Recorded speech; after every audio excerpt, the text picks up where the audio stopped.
ዘመነ ካሴ ለአፍሪካ ህብረት ደብዳቤ ጻፈ እና ይሄንን ያለው ዘመነ ካሴ ነው። የኢትዮጵያ መንግስት ወደ ኤርትራ ሊዘምት ነውና ከልክሉልን ብሎ ለአፍሪካ ህብረት ጥያቄ አቅርቧል። 7 ነጥቦችን ነው ጥሪዎችን ነው ለአፍሪካ ህብረት ያቀረበው ዘመነ ካሴ በጽሁፉ። ሁለቱ ጉዳዮች ላይ ብቻ ነው እኛ ሐሳብ መስጠት የምንፈልገው። አንደኛው አማራ ክልል ውስጥ እየተፈጸመ ስላለው ግፍ እሱን በሚመለከት እንዲነጋገሩበት ጥሪ ያስተላለፈበት ነው እና አቋምም እንዲወስዱበት እንደዛ ነው። ሁለተኛው አጣሪ ኮሚሽን ተቋቁሞ አማራ ክልል ውስጥ ላለፉት 3 ዓመታት የተፈጸሙ ጉዳዮችን እንዲያጣራ እንዲያደርጉ ጥሪ ያስተላለፈበት ነው። ሶስተኛው በአደባባይ እንዲያወግዙ ነው። አማራ ክልል ውስጥ የተፈጸሙ ያሉ የሰብአዊ መብት ጥሰቶችን እና ዋር ክራይምሶችን የጦርነት ወንጀሎችን እንዲያወግዙ ለማድረግ ነው። ከዛ ውጪ ተጠያቂነት የሚሰፍንበትንም አይነት ሁኔታ እንዲያመቻቹ ነው። ከመንግስት ቁጥጥርና ተጽዕኖ ውጪ የሆነ ተጠያቂነትን ሊያሰፍን የሚቻልበትን አይነት ሁኔታ እንዲፈጥሩ ነው። ከዛ ውጪ ለሰብአዊ ድርጅቶች፣ የዓለም አቀፍ ተቋማቶች ለህዝቡ የሰብአዊ ድጋፍ የሚያቀርቡበትን አይነት ሁኔታ እንዲኖር ጥሪ እንዲያደርጉ ይሄንንም እንደዚሁ አድርጓል። 5ቱ እነዚህ ናቸው። እኛ የምንነጋገርበት 6ኛውንና 7ኛውን ነው። 6ኛው የኢትዮጵያ መንግስት ተኩስ እንዲያቆም፣ ሰራዊቱን ከአማራ ክልል እንዲያስወጣ እና በአማራ ክልል ውስጥ አሳታፊ የሆነ ዴሞክራቲክ የሆነ ሽግግር እንዲኖር የጠየቁበት ነው። እዚህ ላይ የተወሰነ ነገር እንላለን። ሌላኛው አካባቢያዊ የሆኑ ጉዳዮች ላይ የሚያደርጋቸውን እንቅስቃሴዎች መንግስት አቁሞ የውስጥ እርቅ ላይ እንዲያተኩር ግፊት አድርጉበት የሚል ያቀረበው ጥያቄ ነው። አካባቢያዊ የሚለው 2 ሀገራቶችን ይጠቅሳል፣ ከኤርትራ ከሶማሊያ ጋር የሚለው። ሶማሊያ ማባያ ነች፣ ዋናው ትኩረቱ ኤርትራ ነው። ውስጣዊ ችግሩን ወደ ውጪ ለማውጣት ተንኳሽ የሆነ የዲፕሎማሲያዊ እንቅስቃሴ እያደረገ ስለሆነ ይሄን ነገር አስቆሙልን የሚል ነገር አንስተዋል ዘመነ ካሴ። በእነዚህ በሁለቱ ላይ ትንሽ እንቆያለን። ከመጀመሪያው እንጀምር። የመጀመሪያው ላይ ቅድመ ሁኔታዎች ተቀምጠውም ቢሆን ቢያንስ አማራ ክልል ውስጥ ያለው ግጭት ሊቆም የሚችልበትን መንገድ ያመላክታል ጥሪው። ከዚህ ቀደም የምናውቀው የዘመነ ካሴ አቋም ከዚህ የተለየ ነው። ከዚህ ቀደም የምናውቀው የዘመነ ካሴ አቋም 4 ኪሎ ካልተሰጠን በስተቀር ተኩስ አይቆምም የሚል። ተኩሱ ሊቆም የሚችለው እኛ 4 ኪሎ ከገባን ብቻ ነው የሚል ነበረ የዘመነ ካሴ አቋም። ድርድር የለም ማለት ያ ነው። 4 ኪሎ ነው የምንፈልገው። 4 ኪሎን ከሰጡ ልንነጋገር ልንደራደር እንችላለን፣ የሆነች ወረቀት ላይ ልንፈራረም እንችላለን የሚል ዝነኛ ንግግር አለው ዘመነ ካሴ። እሱ ሲተረጎም እኛ 4 ኪሎ ካልገባን ተኩስ አይቆምም እንደማለት ነው። ከዛ አቋም አሁን የተለየ አቋም ነው። 4 ኪሎ ባይገቡ ግን አማራ ክልል ውስጥ መንግስት ግጭቱን ካቆመ እና አሳታፊ የሆነ ዴሞክራሲያዊ የሆነ ሽግግር እንዲፈጠር ፍላጎት ካሳየ የዘመነ ካሴ ቡድን ያለ መቀበል ዝግጁ እንደሚሆን የሚጠቁም አይነት ጥሪ ነው። ይሄ የአቋም ለውጥ ለምን መጣ የሚለውን ልንገምት እንችላለን። አንደኛ ነገር አሁን ላይ ድርጅት ሆነናል። እንደ ድሮ የተበታተንን አይደለንም። የመደራደር አቅም አሁን ትንሽ ከፍ ብሏል። ስለዚህ ከሚል ሊሆን ይችላል አንድ። ሌላኛው የድርጅቱ ሊቀመንበር እኔ ነኝ። የድርጅቱ ሊቀመንበር ደግሞ ከሆንኩ የሚያስፈልጉን ድርሻ ስለማገኝ ተብሎ ታስቦም ሊሆን ይችላል።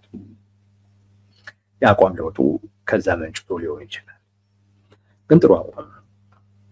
ከምንም መንጭ ከምንም ጥሩ አቋም ነው።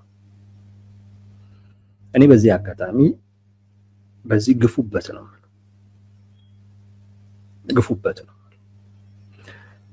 መከላከያ ሰራዊቱን ያስወጣ ምናምን የሚለውን ነገር ቅድመ ሁኔታዎቹን ተዋቸውና ግን አማራ ክልል ውስጥ ጊዜያዊ መንግስት መፈጠር አለበት የሚለው አቋም በደንብ ሄዱበት። የሚያዋጣ አቋም ስለሆነ የሚያዋጣ ብቻ አይደለም ተገቢም ስለሆነ አማራ ክልል ውስጥ ያለው ፖለቲካዊ ችግር መፍትሄው ከዛ ውጪ አይደለም። ድሮም ቢሆን በነገራችን ድሮም ቢሆን በለውጥ ስም ነገሩ ታልፎ ነው እንጂ አማራ ክልል ላይ ያለ ህዝብ የክልሉን መንግስት በጭራሽ አይፈልግም። በጭራሽ። ግን ለውጥ የሚባል ነገር ሲመጣ የክልሉ መንግስት ኢትዮጵያ በሚሉ እና በወቅቱ ከፍተኛ ድጋፍ ባገኙት መሪ ጀርባ ሆነው አማራ ክልል ውስጥ የነበረውን ቁጣ አለፉት እና የአማራ ህዝብ እነሱንም ጭምር የተቀበላቸው ስለመሰላቸው በቃ ቀጠሉ እንጂ የአማራ ህዝብ ክልሉ ላይ ያለውን አስተዳደር አይፈልግም። እዛ ክልል ላይ ያለ አስተዳደር በኢህአዴግ ጊዜ የነበረው አይነት አስተዳደር ለውጥ የለውም።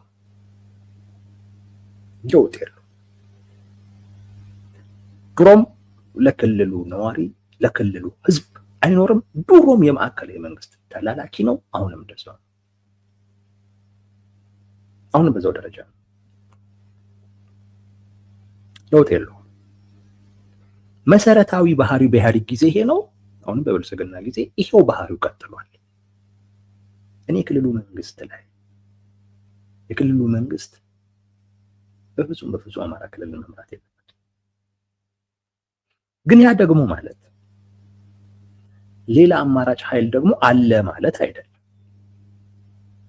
በሚገርም ሁኔታ እስካሁን ድረስ አማራጭ ኃይልም አልተፈጠረም። ክልሉን አስተዳደር ሊቀይር የሚችል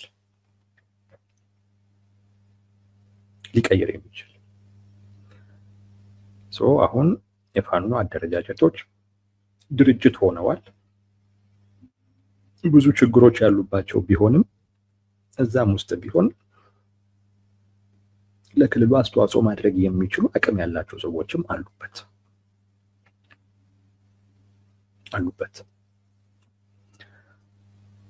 እነዚህ ሰዎች በቅተዋል ብዬ ነው ያስባል። ቢያንስ በክልሉ ውስጥ ለህዝባቸው ማድረግ ያለባቸውን ነገር ለማድረግ በቅተዋል ብዬ አስባለሁ። ግን ዋናው መለኪያ የነሱ ሳይሆን ህዝቡ ራሱ የክልሉን መንግስት አይፈልግም። እንደገና ህዝቡ የክልሉ መንግስት ደግሞ ቢሄድ ማን ይመጣል በሚለው ላይ ደግሞ ጥርጣሬም አለው። የሚመጣ አካልም አይታየውም። አካባቢው ላይ የሚመጣው ግብት ብሎ የሆነ ረብሻ ምናምን ፈጥሮ የሚጠፋ ነው። አንዳንዴም እንዴ እነዚህ ሰዎች አላማቸው ምንድነው የሚያስብል የሚያስደነግጥ ነገር ሁሉ አድርገው የሚጠፉ ናቸው። የአማራ ህዝብ ፍላጎቱን ጠንቅቆ ያውቃል፣ ጥቅሙን ጠንቅቆ ያውቃል። ተጨማሪ ማግኘት ይፈልግ ይሆናል እንጂ የያዘውን ማጣት አይፈልግም። ስለ ፋኖ ሲያስብ ፋኖ ተጨማሪ ያመጣልኛል የሚል ተስፋ ሳይሆን እንደ የያዝኩትን ሁሉ ሊያሳጣኝ ነው እንደ የሚል ስጋቱ ነው የሚያይልበት። በዛ ምክንያት ሙሉ አቅም አልሆነውም። አይታችሁት ከሆነ አማራ ክልል ውስጥ ያለው የሆኑ ሁለት ቡድኖች ነው እንጂ የሚጋጩት አብዛኛው ህዝብ ተመልካች ነው። ዝም ብሎ ነው የሚያያቸው። አብዛኛው ህዝብ ለአንደኛው ወገን አቅም አልሆነው። ስለዛ ነው መንግስት ህዝቡን እየሰበሰበ አሁንም ቅቡል ለመሆን እየሞከረ ያለው። ፋኖን በማጠልሸት ሁላ ቅቡል ለመሆን ያደረገው ሙከራ አልተሳካም። እያየን ያለነው እውነታ አሁን ላይ የክልሉ መንግስት ቅቡልነት የለውም የሚለው ድሮም የተረጋገጠ ነው። አሁን ደግሞ የክልሉን ሰላምና መረጋጋት በራሱ አቅም ማስጠበቅ ማስከበር የሚችልም አይደለም። በቃ የመሆን አቅምም የለውም። 3 ዓመት እድል ተሰጥቶት ምን ማለት ነው እናንተ? አንዳንዴ እኮ ብታዩት ነው የምላችሁ የፋኖ እንቅስቃሴ እኮ ስርዓት የሌለው ቅጥ አምባሩ የጠፋ ማንም እንደፈለገ የሚያደርግበት አይነት ስለሆነ እንጂ በትክክል የተደራጀ በጣም በጉዳዩ ላይ እውቀት እንደውም አብዛኞቹ እኮ መሪዎቹ አዳዲስ ወጣቶች እኮ ናቸው። ማችም ብዙ ልምድ ምናምን የሌላቸው እኮ ናቸው። በዚህ ሂደት ውስጥ ነው ልምድ እያገኙ አብዛኞቹ። አለ እንደ አማራ ሊቅ የለም እኮ ፌል አድርጎ ይሄውን አዲስ የመጣው ወጣት እናንተ ፌል አድርጓችኋል ብሏቸው ድሮም ኢትዮጵያ ስትሉ አማራን 30 40 50 ዓመት አስበላችሁት ብሎ ገፍቷቸው አሳቋቸው። አሁን ተራው የኔ ነው ቁጭ ብላችሁ ተመልከቱ ብሏቸው ቁጭ ብሎ ተመልካች ነው አብዛኛው የአማራ ሊቅ የምታውቁት። አንዳንዱ በተወሰነ ደረጃ ቀረብ እያለ ለማገዝ ይሞክራል። እሱም ከፍ እያሉ ትንሽ ከመንገድ ሲወጣ ከፍ እያሉ ያስተካክሉታል። ወጣቱ አዲስ ትውልድ የሚባለው በራሱ መንገድ ነው እየሄደ ያለው እና ብዙ ልምድም ያለው አይደለም። ልምድ ያለው ቢሆን በስርዓት የሚመራ ቢሆን እንደዛ ሆኖ ቢሆን የክልሉ መንግስት ለ3 ዓመት የከበደው የምትረዱት ምንም ስርዓት የሌለው አዳዲስ ልጆች ወጣቶች እዛው ክልል ውስጥ በምትደረግ እንቅስቃሴ ልምድ እያገኙ ያደጉ ልጆች እነዚህን ሰዎች በፖለቲካም በወታደራዊ እንትንም የመከላከያን አቅም ተላብሰው ማሸነፍም አልቻሉ፣ ራሳቸውንም ክልሉ ላይ መቆም አልቻሉ። የክልሉ አስተዳደር ይህንን ክልል ለዚህ የክልል አስተዳደር መተው ማለት ግጭቱ ይቀጥል ማለት ነው። ባይዘው ለእኔ ግጭቱ እንዲቆም የሚፈልግ ሰው በአማራ ክልል ውስጥ ጊዜያዊ መንግስት መመስረት አለበት። አማራጭ ያለው ጉዳይ አይደለም። አይኖ ብልጽግና ይሄን አይቀበልም። በጣም የሚጠላው ሀሳብ ነው። ነገር ግን አማራ ክልል ውስጥ ያለው እውነታ ይሄንን የሚያሳይ ነው። ካልሆነ መከላከያ እስከ መቼ እንደሆነ አይታወቅም፣ እዛው ሲላፋ ይከርማታል። አማራ ክልል ውስጥ ሲላፋ ይከርማታል። ክልሉ ላይ ያለው አስተዳደር ብቁ አይደለም፣ ወይንም አዲሱ ትውልድ አማራ ክልል ላይ በቃ ደርሻለሁ እያለ አሁን ተመልካች መሆን አልችልም እያለ ነው። በክልሌ ጉዳይ ላይ መወሰን አለብኝ እያለክ ነው። በዛ ደረጃ በቅቷል ባይነኝ። 4 ኪሎ የሚባለውን እርግፍ አድርጋችሁ ተውት። 4 ኪሎ የሚባለውን አሁን በምትሄዱበትም መንገድ ከሻቢያ ከቲፔል ከኦነግ ጋር ሆናችሁ አታሳውቁትም። አንዳንዶች በጣም ነው የሚገርም ፖለቲካ እናውቃለን ብለው የሚያስቡ ሰዎች ከቲፒኤልኤፍ ከሆነን ከሻቢያ ጋር ሆነን ከኦብነግ ጋር ሆነን ከቤንሻንጉል ምናምን ጉጉጉም ምናምን የሚባል ደግሞ ድርጅት አለ መሰለኝ ከእሱም ጋር ሆነን ምናምን ወደ 4 ኪሎ መሄድ አለብን እና ከነሱ ጋር ሆነ 4 ኪሎ ስትሄድ እኮ አንተ 5 ኪሎ ላይ ወይንም ሱሉልታ ላይ ነው የምትቀረው።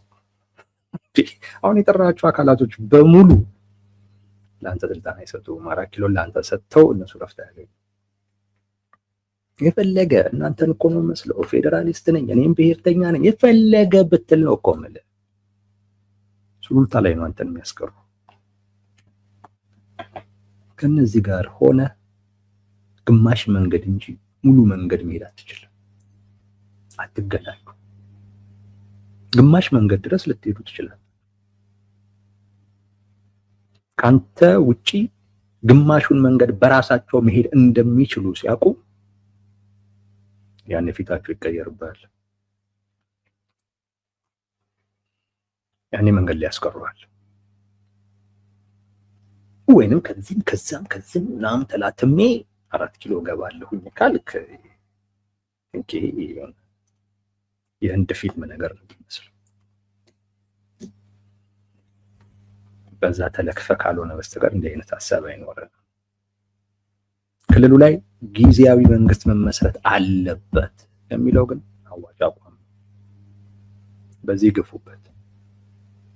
የህዝቡም ጥያቄ ነው። አማራ ክልል ውስጥ ሰላም መረጋጋት የሚመጣውም በዛ ሂደት። ክልሉ ላይ ያለው የኢህአዴግ ኤክስቴንሽን ነው።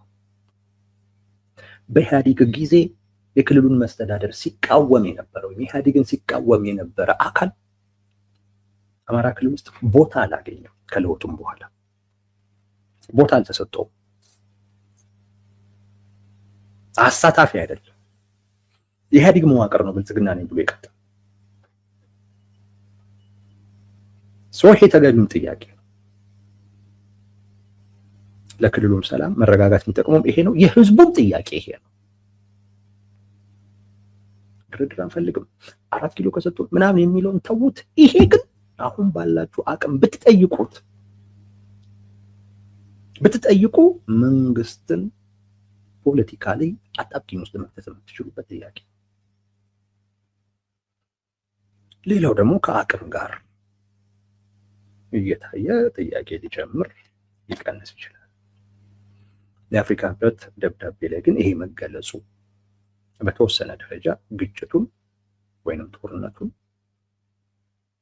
ወይም ተኩሱን አቆሞ በሌላ አይነት በፖለቲካዊ አይነት መንገድ ወይም በዛ አይነት መፍትሄ ችግሩን ለመፍታት በፋኖ በኩል ፍላጎት ስለመኖሩ ያሳያል። አማራጭም አቅርባችኋል። ደብዳቤው ላይ መገለጹ ጥሩ ነው። ይሄ ሌላው ግን ስለ ኤርትራ የተነሳው እኔ እዚህ ላይ በግልጽ ለመናገር ምን አገባችሁ ነው ማለት። ምን አገባችሁ? አሁን ቲፒኤልኤፍ ደብዳቤ ጽፏል። ቲፒኤልኤፍ ደብዳቤ ሲጽፍ የቀጠናውንም ጉዳይ አንስቷል። ግን ያነሳው ከራሱ ጋር አያይዞ ነው። አሁን ቀጠናው ባለበት አይነት ሁኔታ የፕሪቶሪያ ስምምነት ተጥሶ ወይም ፈርሶ ወደ ጦርነት ቢገባ ለኢትዮጵያ ብቻ አይደለም፣ ለትግራይ ክልል ብቻ አይደለም፣ ለቀጠናው አስጊ ነው የሚል ነገር አንስቷል። እናንተ የኢትዮጵያ መንግስት የኤርትራ መንግስት ላይ ተንኳሽ የሆነ የዲፕሎማሲ ስራ እየሰራ ነው። ምን አገባችሁ ነው? ምን ጥልቅ አረገህ እዚህ ውስጥ ነው የምልህ። አንተ የኤርትራ መንግስት ቃል አቀባይ ነህ ወይ?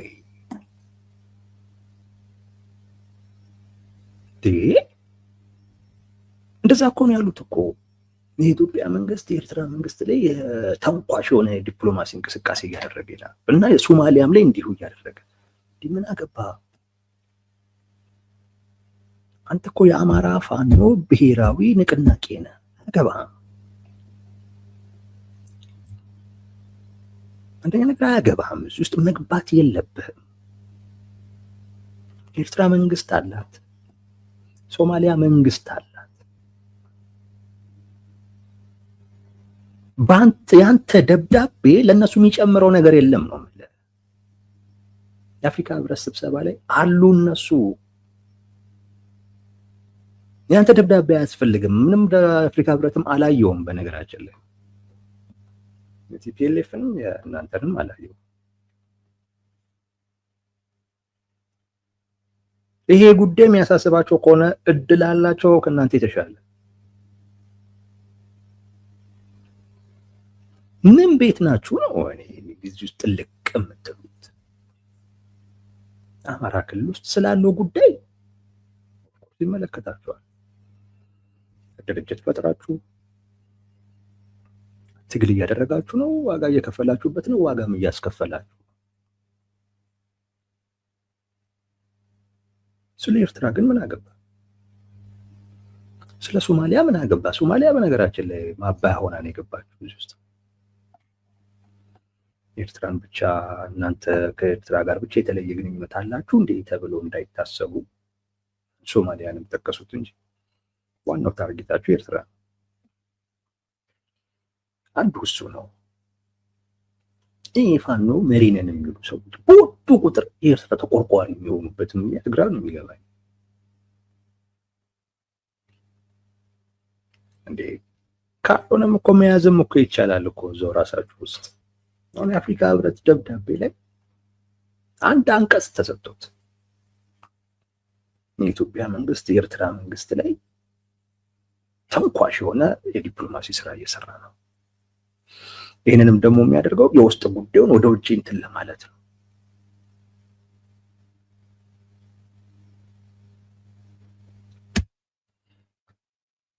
ትልቅ ህዝብ ነው እንወክላለን እያላችሁ ያላችሁት። ትልቅ ህዝብ ነው። በእናንተ ደረጃ አታሳንሱት። እውነቴን ነው የምለው። እንኳን በጣም እንትን ሳይሆን ማለት በእናንተም ልክ አታርጉት ህዝቡን። እንደዚህ አይነት ደብዳቤ ለአፍሪካ ህብረት አይገባም። እናንተ አይመለከታችሁም። እንደው ይኸው ከቲፒኤልኤፍ አትማሩም? ጽምዶ ቁጥራችሁ የለም እንዴ? ምን መባል እንደሌለበት ከነሱ አትማሩ? እነሱ አነሱ የኤርትራ መንግስት ላይ እንዲህ እያደረገ ምናምን ብለው ከሰሱ። ደብዳቤ እኮ ጽፈዋል እኮ ዶክተር ደብረጽዮን።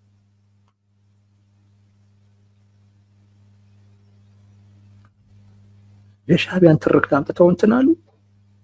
ስለ ራሳቸው ጉዳይ ነው ያነሱት። የቀጠናውንም ጉዳይ ያያያዙት ከራሳቸው ጋር ነው። እኛ ጋር የሚፈጠረው ጦርነት ይህን ይዞ ሊመጣ ይችላል። የአፍሪካ ህብረት ለእኛ ብቻ ብሎ ሳይሆን ለኢትዮጵያ ብቻ ብሎ ሳይሆን ለቀጠናው ሰላምና መረጋጋትም ጭምር የሚጨነቅና የሚያስብ ከሆነ ብለው ክብደት ሰጥተውታል። ፋኖች ኤርትራ ተተነኮሰች ብለው ቁጭ ግራ ነው የሚገባኝ። አንደኛ አያገባችሁ፣ ሁለተኛ ቢተነኩስ ጦርነትም ቢገባ በራሳችሁ የቆማችሁ ከሆነ ልባሩ በራሳችሁ የቆማችሁ ከሆነ ቢጠቅማችሁ እንጂ አይጎዳችሁ። አብዛኛው ኃይል ወደዛ ሲሄዱ እናንተ ረፍት ታገኛላችሁ፣ ክፍተት ታገኛለህ። ጠላት በዚህም በዚህም ቢጠመድ አንተ ምን ቸገረ? ይህንን ነገር አስቆሙልኝ የምትለው እንዴ? በሶማሊያ ቢጠመድ ምን አገባ? እንደውም ጠላት ሲሳሳት ጎበዝ እያልክ እያጨበጨብክ እያበረታታ እኮ ነው ልትመራው እኮ የሚገባው እንጂ ተስተካከል፣ አስተካክሉት፣ እኔ ላይ ብቻ ተኩር፣ እኔ ጋር ብቻ ያተኩር፣ ከኔ ጋር ብቻ ይዋጋ እኮ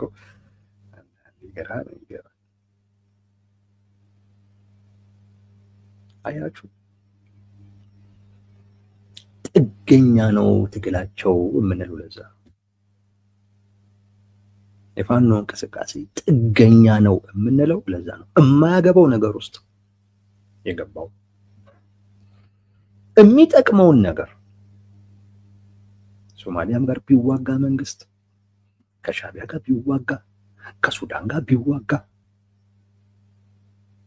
ከጅቡቲ ጋር ቢዋጋ ምን አገባህ አንተ? እነዚህ ነገሮች በሙሉ የሚፈጥሩልህ ክፍተቶች ተጠቅመህ የምትፈልገው ቦታ ላይ ትገኛለህ። እንደውም ማቀሳሰር ነው ያለብህ እንዲጣላ አቀሳስረህ እዛ ተጣልቶ አንተ የምትፈልገውን ታገኛለህ። ከዛ ነገሮችን ታስተካክላለህ እንጂ ከኔ ጋር ብቻ ይጣላ ማለት እኔ በቂው ነኝ ነገር እንደማለት ነው። የሚጠቅማቸውን ነገር ሁሉ እንኳን እየተው ያሉት ትግላቸው ጥገኛ ስለሆነ ነው፣ በራሱ ስላልቆመ ነው። በራሱ የቆመ አይደለም። የሻዕቢያ ጉዳይ አፍንጫ ሲነካ ዓይን ያለቅሳል አይነት ነገር ከሻዕቢያ ጋር ጦርነት ውስጥ ቢገባ እንደሚጎዱ ስለሚያውቁ ነው። በራሱ ለቆመ ይጠቀምበታል። ለምሳሌ እንገራችሁ የትግራይ ጦርነት ጊዜ እነ ዘመነ ካሴ የራሳቸውን እንቅስቃሴ ያደርጉ ነበር። አልተዋጉም፣ ከቲፒኤልኤፎች ጋር አልተዋጉም። መሳሪያ ነበር የሚለቅሙት እና ይሰበሰባሉ፣ ይደራጃሉ፣ ይሰለጥናሉ፣ ይዘጋጁ ነበር። ምክንያቱም እነሱ ከጦርነቱ በኋላ እዛ ጋር የሆነ ኃይል ሲመጣ እነሱ ስለሚቀጥል ማለት ነው። ያኔ ከህዋት ላይ ጥገኛ ስላልሆነ እንቅስቃሴው ህዋትን አትውጉብን ምናምን ያለ ነገር የለም። እንደውም ያን አጋጣሚ ተጠቅመው ልምድ ወስደዋል። የተወሰኑ ሰዎች የተወሰኑ ግንባሮች ላይ ምናምን ነገር ስለተሳተፉ ልምድ ወስደዋል፣ መሳሪያ አግኝተዋል፣ ጊዜ ኖሯቸው ተደራጅተዋል። የክልሉ መንግስት ውስጥ ገብተው በቃ የሚፈልጓቸውን ነገሮች ምናምን ነገር ያደርገዋል። ያኔ በራሱ ስለቆመ አሁንም መንግስት ሻዕቢያ ላይ ቢዘምት ያንኑ ማድረግ ይቻላል። ግን የአሁኑ ትግል ሻዕቢያ ላይ የቆመ ስለሆነ አፍንጫ ሲነካ ዓይን ያለቅሳል ነገር አንዱ ያ ነው። ሻዕቢያ ከተመታ አቅም ነው የሚጠፋው። ለቲፒኤልኤፍም ለአፋብንም ሻዕቢያ በዛ በኩል መኖሩ ብዙ እድል ይፈጥራል። ውስጥ ላይ እንኳን ቢከፋቸው ሄዶ እዛ የሚያኮርፉበት ቦታ፣ ውስጥ እንኳን ቢደክማቸው እዛ ሄዶ የሚያርፉባት ቦታ ነች። መንግስትን እስከ መጣል የሚያደርስ ባይሆንም ኢትዮጵያን እስከ መቆጣጠር የሚያደርስ ባይሆንም ግን በመጠኑ ቢሆን የሆነች ነገር ይደጉማቸዋል። ግን የመንግስትነት አቅም እንዲፈጥሩ ግን አይፈልግም በጭራሽ። ምክንያቱም ፍላጎቱ በመንግስትና በነሱ መካከል ያለውን አቅም አመጣጥኖ የተራዘመ ጦርነት ውስጥ የእርስ በርስ ግጭት ውስጥ ኢትዮጵያ እንድትቆይ ነው ሻዕቢያ የሚፈልገው። በዛ እሱ የራሱን ጥቅም ያገኛል፣ ትኩረት ሳይደረግበት ማለት። ሰዎች ያስለመዳቸውን ትንንሽዬ ነገር እንዳትቀርባቸው ብለው ነው። ሁልጊዜም የሻዕቢያ ጦርነት ሊነሳ ነው ሲባል ከጀርባው ነው የምንለው። አሁንም ደግሞ ጭራሽ ለአፍሪካ ህብረት ሁሉ ደብዳቤ መጻፍ ሻዕቢያ ሊወጋው ነው፣ ማስቆሙት። አሁንም እንደዚህ ተንኳሽ የሆነ ዲፕሎማሲ እንቅስቃሴ እያደረገበት የሻዕቢያ ጠበቆ በጣም ነው የሚያሳፍረው።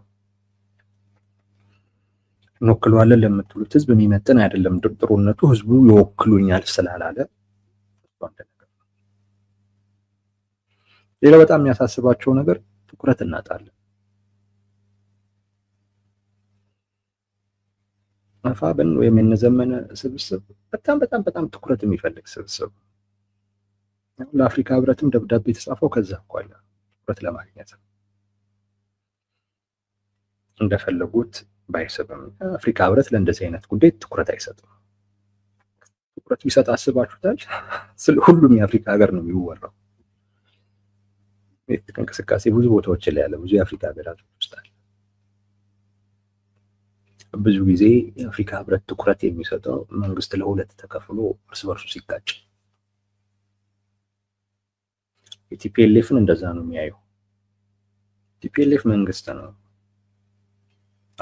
አፋበኖች ራሳቸውን በቲፒኤልኤፍ ደረጃ ማየት ይፈልጋል። ቲፒኤልኤፍ ገና ጦርነት ሊጀምር ነው ሲባል ወይም ውጥረት ሲፈጠር የተባበሩት መንግስታት፣ የአውሮፓ ህብረት፣ የአሜሪካ ሴኔቶች፣ አፍሪካ ህብረት ምናምን መግለጫ ይወጣል። ፋኖ 3 ዓመት ተዋግቶ ይሄ ነገር የለም፣ ይሄ ትንሽ እንዴት የሚል አይነት ነገር አለባቸው። ግን መፍጠን አያስፈልግም፣ መቸኮል አያስፈልግም። ቲፒኤልኤፍ እና እናንተ አንድ አይደላችሁ።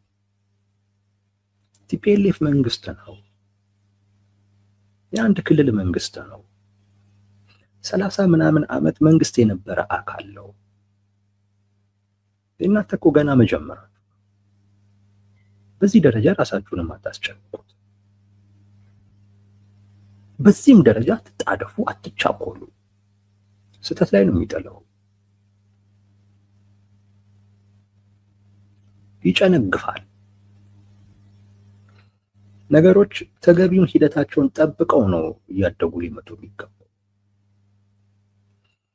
እና በቲፒኤልኤፍ ደረጃ ትኩረት ማጣታቸው ትንሽ ያበሳጫቸው። አሁን ደግሞ ወደ ሻዕቢያ ደግሞ ጦርነት ሲጀመር በቃ አለቀ አለቀ። እኛ ራሱ ስለ ፋኖ የምናወራበት አጋጣሚ ሁሉ ላናገኝ እንችላለን።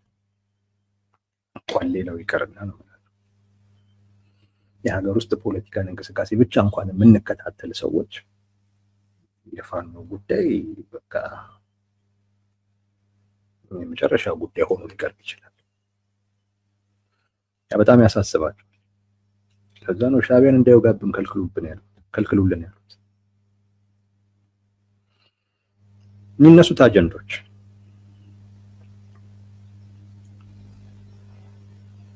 የሉዓላዊነት ጉዳይ፣ የባህር በር ጉዳይ። እነዚህ አጀንዶች ቀላል አጀንዳዎች አይደሉም። የአማራን ህዝብ ልብ ሊያሸፍቱ ይችላሉ። ለምሳሌ የባህር በር ጉዳይ እስካሁን ድረስ ልቡን ያላሸፈተው የአብዛኛው ሰው ማለት ነው። ዋነኛው ምክንያት ሌላ ምንም ሳይሆን መንግስትን በጥርጣሬ ስለሚያየው ነው። እኔ አሁን የባህር በርን በጣም ስደግፍ አንድ ከተቃዋሚዎች ዘንድ የሚቀርብልኝ ጥያቄ የነበረው እንዴት አመከው የሚል፣ እንዴት የባህር በርን ደገፍክ አይደለም፣ ግን እንዴት ይሄ መንግስት ያለውን ነገር ያደርጋል ብለህ እንዴት አመከው?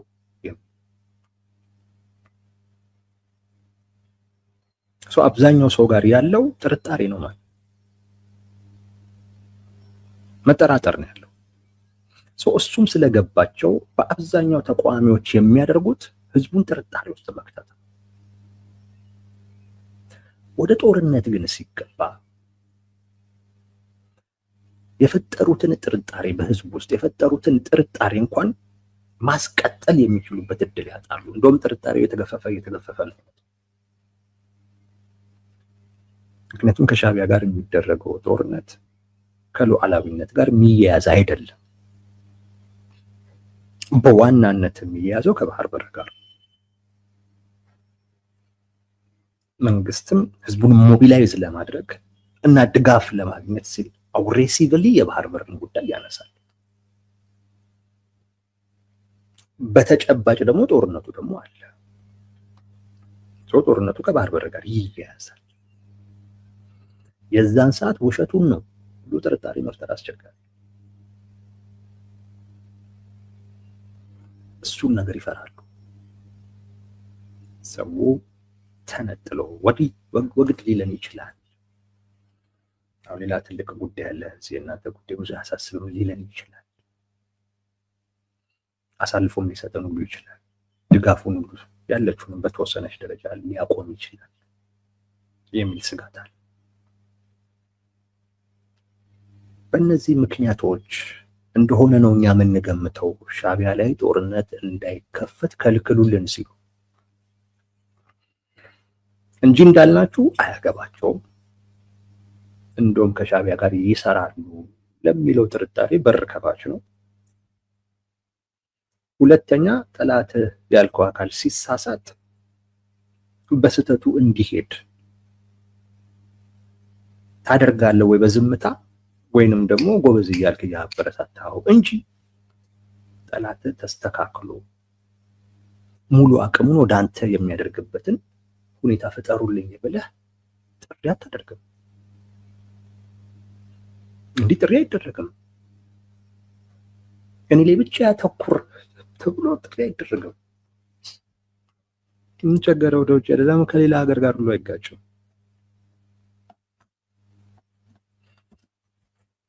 ግን እንዳልኳችሁ ከሻዕቢያ ጋር በአንድ ይሁን በሌላ በቀጥታ ነው በተዘዋዋሪ ትግላቸው የተያያዘ ነው። በቀጥታ ስላችሁ ሻዕቢያ ይደግፈዋል፣ ያ ድጋፍ ይቀራል የሚል ነው። በተዘዋዋሪ ስላችሁ ትኩረት ሊያጡ ይችላሉ፣ የህዝቡ ልብም ወደዛ ሊሄድ ይችላል። ምክንያቱም እዛ ጋር ሊነሱ የሚችሉ ትልልቅ የሚባሉ አጀንዳዎች ስላሉ ማለት ነው። ይሄንን በመስጋት ነው ለአፍሪካ ህብረት ሁሉ ከልክሉልን የሚል ተማጽኖ እነ ዘመነ ካሴ ያቀረቡት።